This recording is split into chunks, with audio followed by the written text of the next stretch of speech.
Assalamualaikum, salam-salam dan sejahtera, saling mendoakan di antara kita, jawablah waalaikumsalam.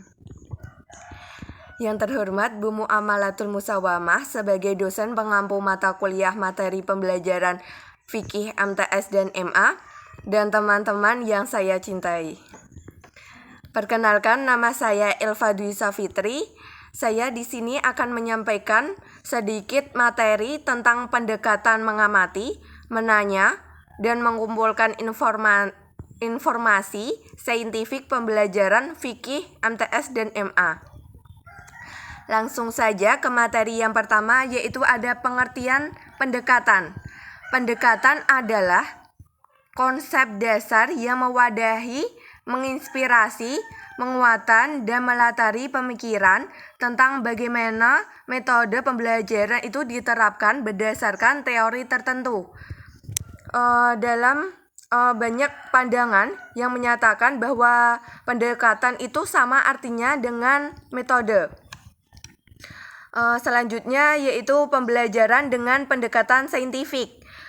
Yaitu proses pembelajaran yang dirancang sedemikian rupa agar peserta didik itu secara aktif mengontrol konsep, hukum atau prinsip melalui tahap-tahap mengamati, merumuskan masalah, mengajukan atau merumuskan hipotesis, mengumpulkan data dengan berbagai teknik menganalisis data, menarik kesimpulan, dan mengkomunikasikan konsep.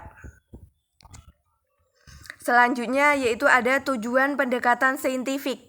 Yang pertama yaitu meningkatkan kemampuan intelektual, khususnya kemampuan berpikir tingkat tinggi. Yang kedua yaitu membentuk kemampuan peserta didik dalam menyelesaikan suatu masalah secara sistematik. Yang ketiga, agar tercipta kondisi pembelajaran di mana peserta didik itu merasa bahwa belajar itu merupakan suatu kebutuhan. Yang keempat, diperoleh hasil belajar yang tinggi. Dan yang terakhir yaitu melatih peserta didik dalam mengkomunikasikan ide-ide, khususnya dalam menulis sebuah artikel ilmiah. Penerapan pendekatan saintifik dalam pembelajaran itu melibatkan keterampilan proses seperti mengamati, menanya, mengumpulkan data, mengasosiasi, dan mengkomunikasikan. Yang pertama yaitu pendekatan saintifik tahap mengamati, yaitu kegiatan siswa dalam mengidentifikasi melalui indera penglihatan seperti membaca dan menyimak, dan juga indera pembau, pendengar, pengecap, dan peraba. Pada waktu pengamati suatu objek dengan alat bantu ataupun tanpa alat bantu. Yang diamati adalah materi yang berbentuk fakta, yaitu fenomena atau peristiwa dalam bentuk gambar, video, rekaman suara, atau fakta langsung yang bisa dilihat dan juga bisa disentuh. Kegiatan mengamati ini bertujuan agar proses pembelajaran itu berkaitan erat dengan konteks situasi nyata yang dihadapi dalam kehidupan sehari-hari.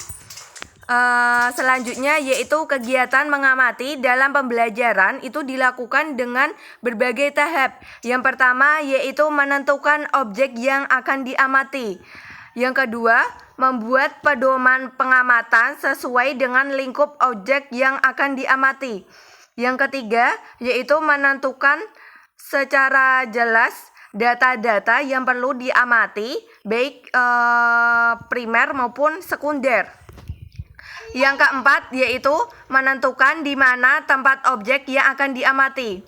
Yang kelima, yaitu menentukan secara jelas bagaimana proses pengamatan itu dilakukan untuk mengumpulkan data agar berjalan mudah dan lancar. Dan yang terakhir itu menentukan cara dan melakukan pencatatan atas hasil pengamatan seperti menggunakan buku-buku catatan, kamera, tape recorder, video perekam, dan alat-alat tulis lainnya. Dan yang terakhir yaitu bentuk pengamatannya, yaitu yang pertama ada pengamatan biasa, yaitu pada pengamatan biasa ini untuk kepentingan pembelajaran peserta didik itu merupakan subjek yang sepenuhnya melakukan pengamatan. Di sini peserta didik sama sekali tidak melibatkan diri dengan pelaku, objek ataupun situasi yang diamati. Dan yang kedua yaitu ada pengamatan terkendali. Seperti halnya pengamatan biasa, pada pengamatan terkendali ini untuk kepentingan pembelajaran, peserta didik itu sama sekali tidak melibatkan diri dengan pelaku, objek ataupun situasi yang diamati. Dan yang ketiga yaitu ada pengamatan partisipatif, yaitu pada pengamatan partisipatif ini peserta didik melibatkan diri secara langsung dengan pelaku atau objek yang akan diamati. Sekian pemaparan materi dari saya. Terima kasih.